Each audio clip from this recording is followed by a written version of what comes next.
Bruce Lee, world-renowned martial artist, famous movie actor, Oriental superstar. He boldly claimed that in his own martial arts style, he wanted to use no way as way and using no limitation as limitation. Now, what does that mean? I've seen some of the best martial artists don't know what this even means. They actually don't. They misunderstand it. They don't know what it means. They take it as like literal, or they think Bruce Lee is dumb and crazy. And on this video, I want to actually tell you guys, explain the philosophy behind that, because Jeet Kune Do, it's philosophy. If you're new here, my name is Joe Pollard. I've been doing martial arts for most of my life. And I've doing and done Jeet Kune Do. It's a great art, in my opinion, because it's very philosophical. It's the concepts and principles that it teaches are very philosophical for life, and especially combat.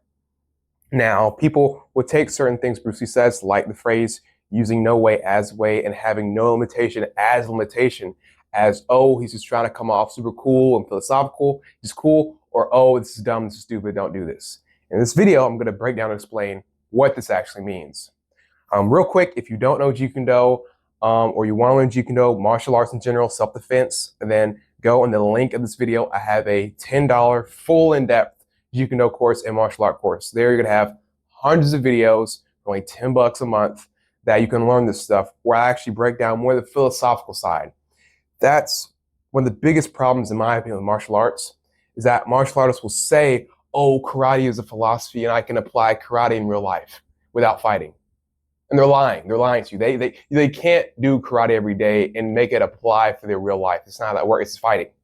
Most martial arts you just can't use in your everyday life. Those martial arts don't actually help you as a person. But with Jeet Kune Do, what I've learned, I learned under two of Bruce Lee's students, thankfully, awesome guys. And the Jeet Kune Do, it's really a philosophy. And it asks certain philosophical questions, and it breaks down to where you can actually use this in real life. And the quote, using no way as way and having no limitation as limitation, is one of these things where it's philosophical, and I'll break it down what it means, why it's so important, why you should live by the same exact code. Real quick, here I got a cup. Oh, yikes, I spilled it, but we're gonna keep that in. Here I have my coffee cup. It's wet now, but it has the Jeet Kune Do symbol. So if you're new, you've probably seen the yin yang before. Everyone's seen the yin yang, but in this version of the yin yang, it has red and yellow. This is the Jeet Kune Do symbol for the yin yang that Bruce Lee had made himself. If you look up on Google right now, Jeet Kune Do symbol, Bruce Lee symbol, you're going to find this, but you're going to find some Chinese characters around the edge of the yin yang symbol. And those characters read using no way as way, having no limitation as limitation. So you can look that up, you'll see that.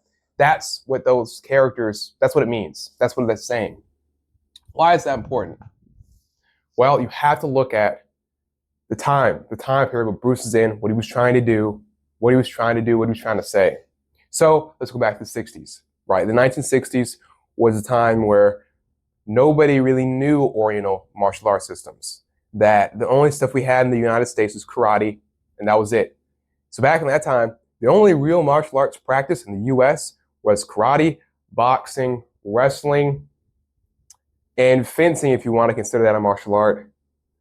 That was really it. There were no real martial arts in the 60s, especially in the US, because a lot of Oriental martial artists, especially Chinese people, wanted to keep their style hidden, not teach Americans, not teach whites, not teach blacks, to keep their style pure, so that Americans didn't know their style and use it for evil and use it to beat up Oriental. They wanted to keep it, tight-knit group, small, but more importantly, to not share it to Americans that could then corrupt it or that could then use it against them, I think Oriental Chinese people are small, skinnier people by genetics, by nature.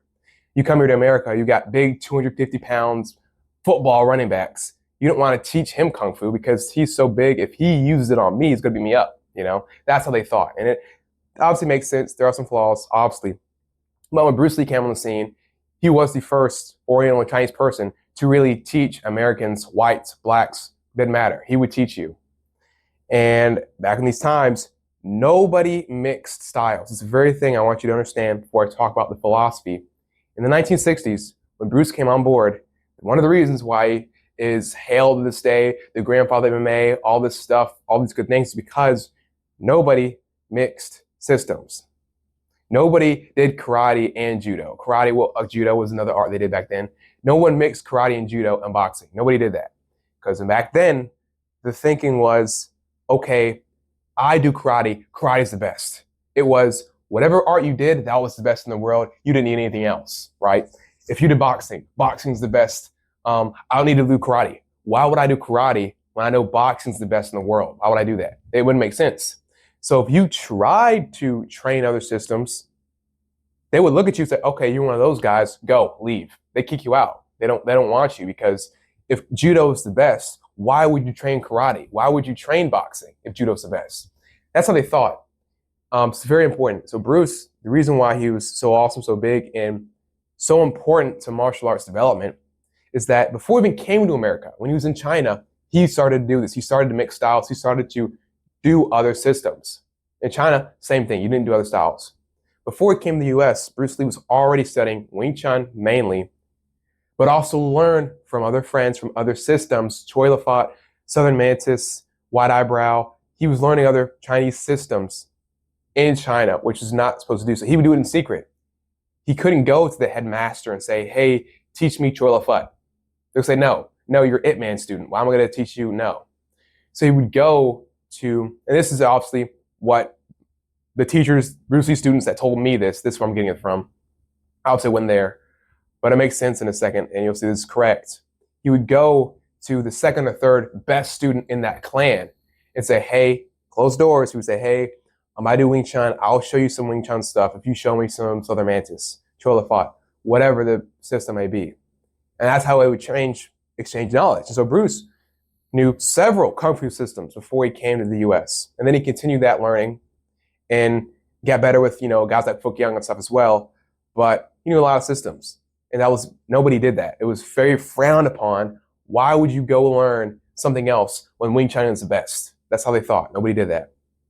So when he says, using no way as way, Bruce learned, and he said this in the 60s and 70s, he learned that there really is no one best martial art system.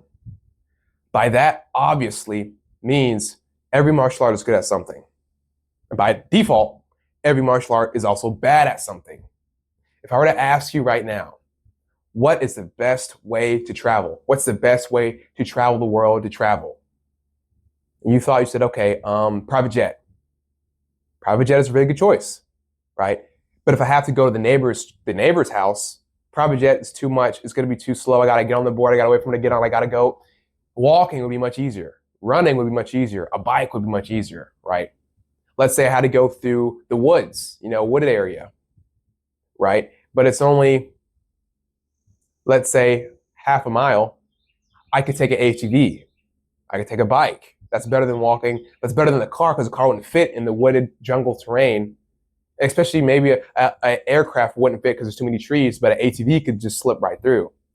And so that's the thing. The point is that there is no best mode of travel. There's no best weapon in war, because it depends. A gun is very good if we're at distance, we have distance between us, and there's no obstacles in the way. I can shoot you. Bam, a gun works great. If you're hiding behind the corner, a gun wouldn't work. It can't shoot through a brick wall. But a grenade, I could throw it in, bam, it roll around the corner and get you, right? A nuke is great, obviously, for blowing up whatever, but it's not going to work if I'm close enough to you. I got to be so far away.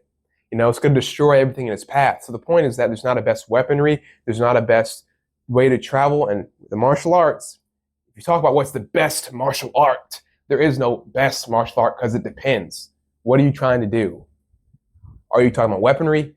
Are you talking about punching, kicking, grappling, biting, eye gouging? Are you talking about multiple guys? What are you talking about? Are you talking about someone that's skinnier and that weighs less, or someone that's bigger? It depends.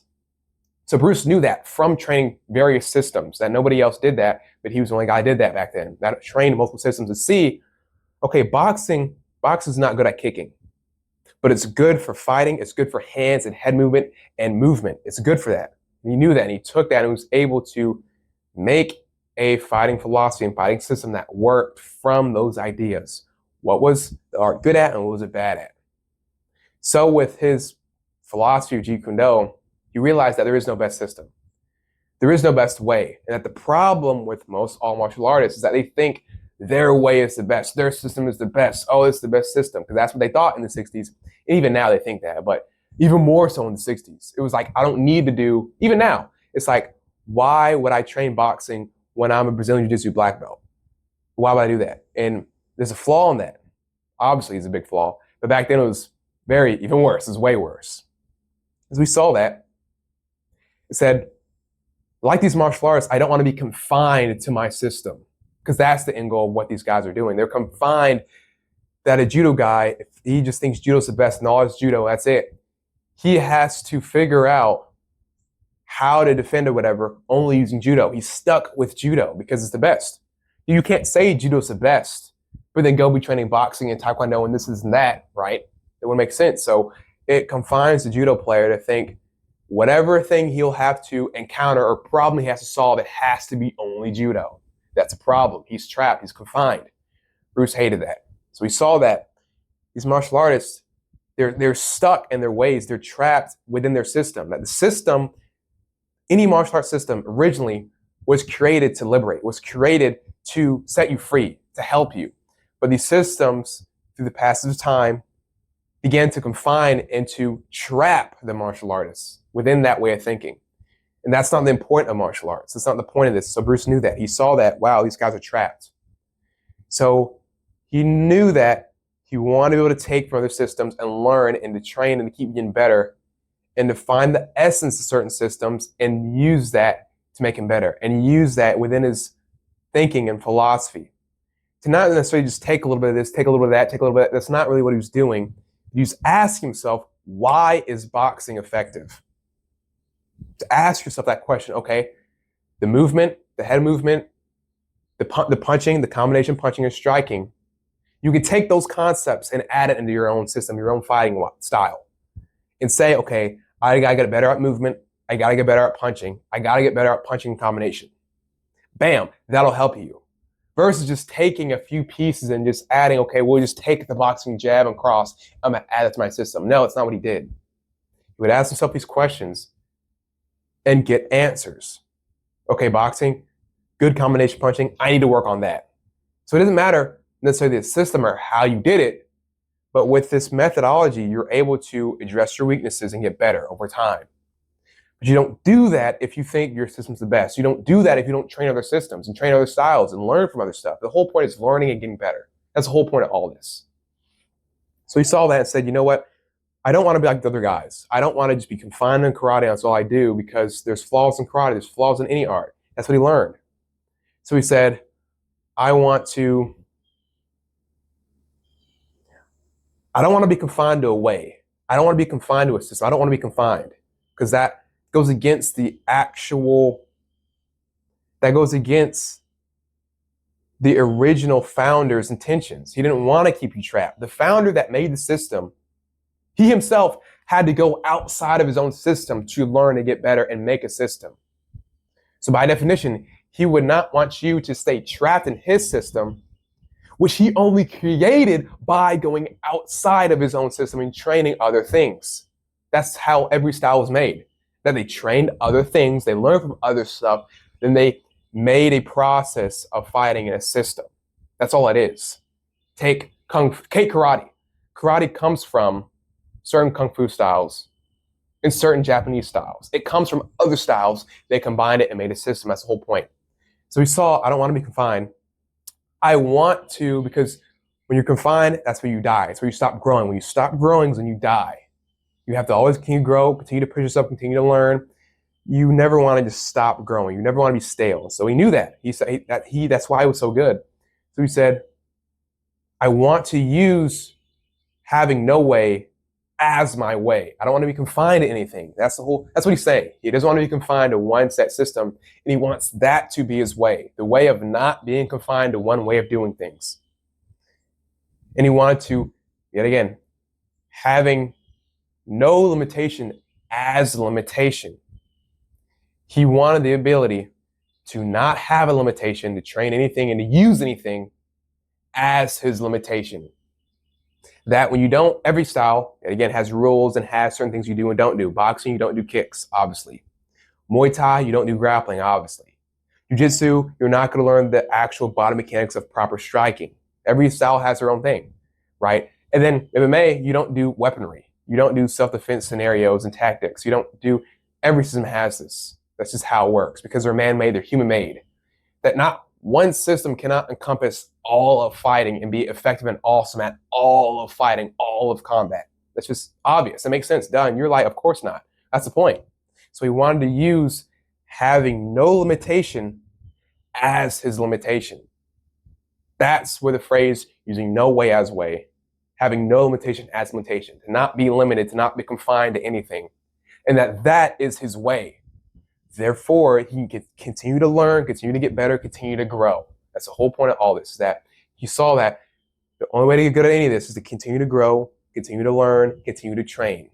If you're not limited by anything, that's the best. That's what he wanted his limit to be, to not be limited. That's the point. That's where the phrase comes from. So see, so many guys, they hate on it. If you just think for a couple seconds, it makes sense. Bruce is not dumb. I don't know why people think he's just dumb. And he wasn't always just trying to be just too cool for school. It was philosophy. Bruce majored in philosophy in college. I mean, it's philosophy. And it makes sense though. That's the same thing with philosophy. If you've ever taken it, it sounds confusing at first, but it actually makes sense. And it's rooted in logic and reasoning. So that's the point. As a martial artist, you should and want to have no way as way, aka not being limited to one thing. You didn't want to be limited to one way of doing things. That's the point. Because when you're out of that frame, now you can learn from every system, everything, and now you can start seeing the flaws in other systems. Because you see, okay, in Muay Thai, I was able to teep and leg kick. In boxing, we can't do that. Wait, but leg kicks are a really effective weapon. Why are they not? Okay, that's a flaw in boxing. They don't do that. You're able to analyze. Bruce is a very critical thinker. I'm a critical thinker, and you should be one too. You should be able to think about these things and come to a conclusion with your own mind and thoughts. And so that's what philosophy teaches you, and that's why Jeet Kune Do, it is philosophical. That's the nature of the whole thing. I could talk about at length in my course. I talk about all this stuff, philosophy, because that really is the essence of Jeet Kune Do. Most people that don't know what to talk about Jeet Kune Do don't understand that and aren't smart enough to really break down why Bruce Lee made certain things, why Bruce Lee said certain things, and why Bruce Lee moved the way he moved. There's a whole philosophical meaning behind all of it. And then again, I go for that in my course. I also teach martial arts in my course, so go if you want to. Link in the description, $10 a month. But that is what using no way as way means. So hopefully you learned something from this video. Hopefully, let me know in the comments if you agree and disagree. If you disagree, tell me. If you agree, tell me. I want to know what you guys think about this, and I want to know if you want more videos like this where I talk about more of the philosophical side of martial arts, where you can use this, because you can use this in anything. Using no way as a way, you can use this in any field of endeavor. It is not just martial arts. That's the point. That's why I like Jeet Kune Do. It's the only martial art for me where I can actually use what I've learned in real life. Whereas most martial arts say this, but they're not actually meaning it, you know? So that's for the video. Be sure to subscribe and like the video. Obviously, for my course in the link description, if you want my self-improvement course or go for self-improvement, betting yourself with money, with maybe looks, with maybe learning really important skills, I have that in the link in the description as well. And without the way, thank you guys for watching. Peace, stay safe, and as always, stay safe and keep training. Peace, stay safe.